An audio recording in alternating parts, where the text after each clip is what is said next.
This is a presentation from Live Text Access Training for Real-Time Intralingual Subtitlers. This presentation is from the Unit 1, Understanding Accessibility. The target users and their needs is the topic for this presentation under Element 2. The overall topic of this presentation is hearing and hearing loss. This material has been created by IFFO, SDI München and SubTI-Access. My name is Ada Riegel-Poulsen. I represent European Federation of Hard of Hearing, IFFO. I am the secretary of IFFO and I have a hearing loss. I use hearing aids. I am also an educated teacher, a teacher of the deaf, and a trained educational audiologist. I have worked as a hearing consultant for school children with hearing loss, included in local school settings nationwide in Denmark for a great number of years. I retired since March 1st, 2020. The learning outcomes of this video lecture are: explain how hearing works, describe how hearing loss may occur, and to illustrate how hearing loss relates to the needs of users of real-time interlingual subtitles. Firstly, we will look into how hearing works. Then we will discuss what hearing loss is. After that, we will discuss some terminology issues before concluding the video lecture. Let's take a look at the human ear and how it functions.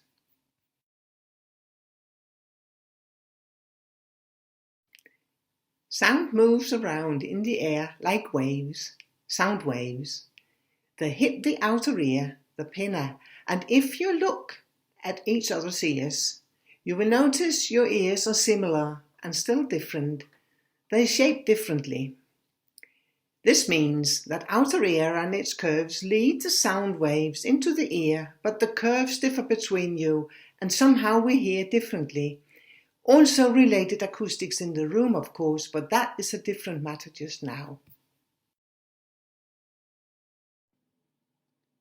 The sound waves are let into the ear canal. Children's ear canals are smaller, more narrow than adults are. But also ear canals between adults vary. The sound needs a certain space to let the sound waves move smoothly in through the ear canal. This matters to how the sound sounds. If there is wax in the ear canal, this will block for the sound and the sound waves will not have the room and space they need. Also, if there is an infection in the ear and the ear canal is swollen, this will change the route of the sound waves. In through the ear canal, the sound waves travel and hit the eardrum. The sound waves literally hit the eardrum as we tap or hit a drum. The eardrum, as the skin on the drum, will move and activate three little bones, the malleus, the incus, and stapes, in the middle ear. If there is a cold with infection and or fluid in the middle ear where the three little bones are situated, this will limit the movements of these little bones and this will change and lower the hearing. All this is in the conductive part of the ear, the conductive part of the hearing. The stapes, one of the little bones, is attached to a small oval window which links middle ear to the cochlea, and we are now in the inner ear. In cochlea there are two canals filled with fluid, and the sound waves are not transmitted to waves in fluid like in the water by the stapes moving rapidly. In each of these two canals there are hair cells. When the fluid is being put into motion, it makes the hair cells move just like seagrass in the stream. The hair cells grow in the inner side, on the inner side of these two canals, and when they are being moved, waved, they send electric impulses to the auditory nerve and the brain receives the sounds and the messages. Notice the movements in the cochlea where high frequency hair cells are in the opening of the cochlea and low frequency up in the top of the cochlea. This is just like an organ. Short pipes, high frequencies, the treble. Long organ pipes, low frequencies, the bass. This is basically how we hear. The hair cells can be broken, damaged, or gradually degenerating, and it is not yet possible to restore them.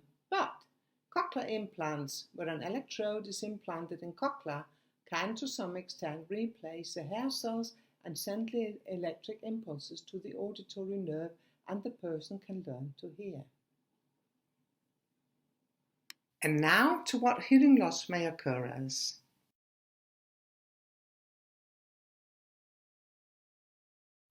Hearing loss differ. Persons with hearing loss are affected in different ways by their hearing loss. Hearing loss is often measured in an audiogram. In the audiogram, it will show how much of your hearing has been lost in the different frequency areas. Also, hearing loss can be caused by different things. It can be genetic inherited. It may be caused by and damaged in an accident. It can be caused by some illness or the medication needed in treatment, known in meningitis and cancer, for instance. It can be caused by repeatedly colds and middle ear infection. It can also be caused by noise, of course. Hearing difficulties can also be caused by difficulties in the auditory pathways in the brain, and this may show an audiogram with no measurable hearing loss, but the person can still have problems with directional hearing and to discriminate sounds and speech. Tinnitus is also a well-known diagnosis which can be caused from different things and also sound different according to what has caused it. Hearing loss are different, and they're defined from the audiogram into 4 major categories.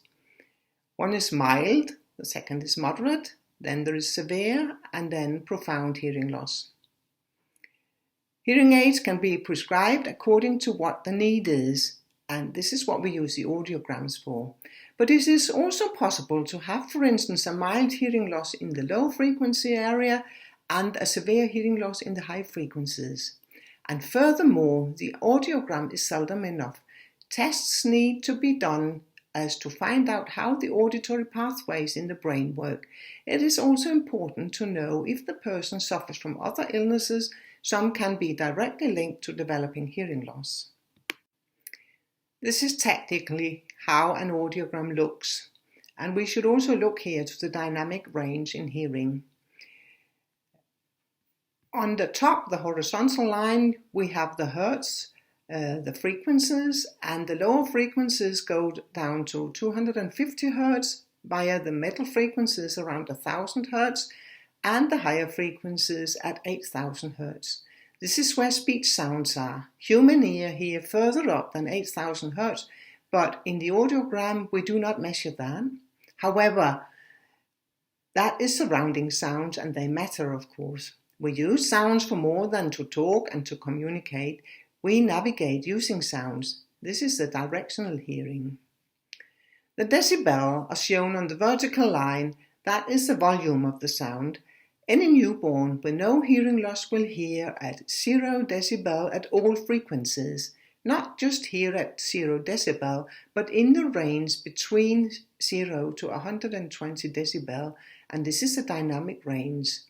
Within the range of 120 decibel is a total dynamic range for a typical hearing, and we hear from near and far away. We also sense the mood of others when they talk. This is how we sense their intonation. Any hearing loss will limit the dynamic range. For adults, we consider an audiogram between 0 and 20 decibel to be a typical threshold. This is because hearing aids make a noise when they work, and you cannot treat a hearing loss of less than 20 decibel, but it may affect the individual though. The UCL means uncomfortable level. Even with hearing loss, the uncomfortable level may be less than 120 decibel. Some people suffer hyperacusis. This speech banana is what we rather use in educational audiology. It is easier to understand for everybody else. Note also that speech bananas vary. They vary from one country and language to another. I'm only showing you one of the most used pictures of a speech banana. When you Google speech banana, you find many different versions. Notice in particular also the surrounding sounds from everyday life, not just the speech sounds that are in the banana. Everyday sounds give us directional hearing, for instance in traffic, It reminds us on sounds that are close to us and far from us and come from left or the right side. This audiogram with the speech banana goes down to 125 Hz. The audiograms showing people's hearing loss in this presentation only go down to 250 Hz. And I will explain to you how to read the audiogram. The red line is the right ear and the blue line is the left ear. But often to save color print when we work, we get the audiograms in black and white. So, round dots mean right ear and the crosses mean the left ear. It is very important to differ between the two ears. They don't necessarily come out with the same hearing or audiogram, and also the two ears have different jobs in hearing to do related to hemispheres in the brain. None of the above audiograms are age-related hearing loss. Most typical is high-frequency loss. In the cochlea, high-frequency hair cells are right at the entrance of the cochlea, and all sounds pass through there. This is like the doormat in your own corridor. It gets worn out. Age-related hearing loss is also typically high-frequency loss. The typical audiogram used goes from 250 Hz to 8000 Hz, which is the area where we also find the speech sounds, but there are sounds below 250 Hz as well as beyond 8000 Hz too. But audiological treatment for people with hearing loss is a matter of enabling the person to pick up speech sounds and understand speech. Note also that the hearing test is a screening. We do not test all the sounds, individual hertz or frequencies in the audiogram, because it would take far too long for both the hard of hearing person as well as the audiologist. So we test typically from 250 Hz, you can see the figures, up to 8000 Hz. Notice please on figure 1 and 2, where there is a steep fall in the curve, for instance from 2 to 3000 Hz, that frequencies between 2 and 3 kHz are being tested to find where exactly the difference occurs and the curve gets a steeper fall. Figure 1 could indicate that the person has been working with shooting, military or hunting. This damage to the ear is typical to this population. Figure 2 could indicate lack of oxygen during birth, where figure 3 and 4 could indicate a genetic hearing loss. Figure 4 with the very flat curve seems somehow easier to treat audiologically because it seems to be just a matter of turning up the volume, but it is at the same time a moderate to severe hearing loss. The steep curves in figure 1 and 2 and 3 can cause some distortion. But there are other measures to be taken as well, for instance discrimination score, DS in short, and how well the person with hearing loss discriminates words. The hearing can also be damaged in the auditory pathways in the brain or the auditory nerve that processes the sounds to the brain. To roughly decide whether a person could be a candidate for cochlear implant, CI, the audiogram must show a severe hearing loss as well as the discrimination score must show a score no better than 60%. But again, there are more tests to be done than just these two. The audiogram indicates how the hearing aid should be tuned in, but the audiogram is, as described, not at all enough. Different hearing aid brands give the person with hearing loss different experience with sounds. In this way, it is just like buying shoes. You know which size you need, but the brands will fit you in different ways. It can be necessary to try out different types of hearing aids as well as have them retuned to make them fit better. Also, the moles or the domes in the ear canal play a very important role in passing the sounds from the environment through the auditory system up to the brain. Hearing aids use different sizes of batteries depending on the size of the hearing aid. This means that we cannot all just have the smallest ones. We need to have the hearing aids that support us best with the type and degree of hearing loss each person has. And now to the terminology in this presentation.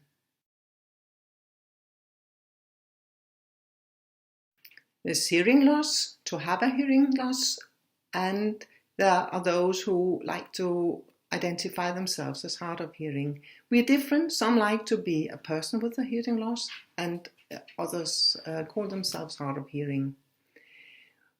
We've been through the audiogram. We've been through conductive hearing loss shortly, and sensorineural hearing loss, which is in the inner ear, the decibel, and in short this is dB, and the hertz, the frequencies, and in short Hz. And we came around discrimination score, which is shortened DS. Dynamic range was mentioned, which helps understanding intonation, for instance. Auditory pathways was mentioned. Auditory pathways are in the brain processing the sounds. Then the speech banana and the frequency of speech sounds. Then audiological treatment like hearing aids, in short HA. Together with hearing aids we use molds that are in our ears or domes for other types of hearing aids. And cochlear implant, in short CI, was mentioned. CIs are for hearing loss that cannot be sufficiently treated with hearing aids. And the summary of this presentation?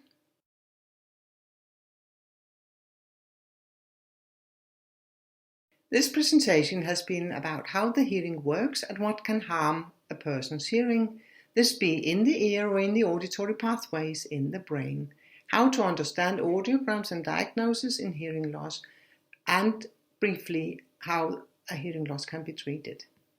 And in order to learn more,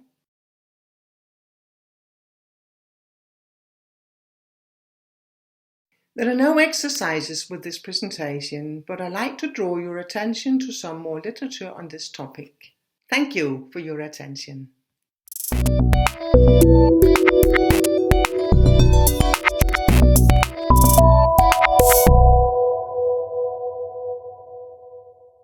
LTA Live Text Access, Universitat Autónoma de Barcelona, SDI, Internationale Hochschule, Scuola Superiore per Mediatori Linguistici, ZDF Digital, European Federation of Hard of Hearing People FHO, Velotype, Subti Access, European Certification and Qualification Association ECQA. Co-funded by the Erasmus Plus program of the European Union. Erasmus Plus project 2018-1-DE01-KA203-004218. The information and views set on this presentation are those of the authors and do not necessarily reflect the official opinion of the European Union. Neither the European Union institutions and bodies, nor any person acting on their behalf, may be held responsible for the use which may be made of the information contained here.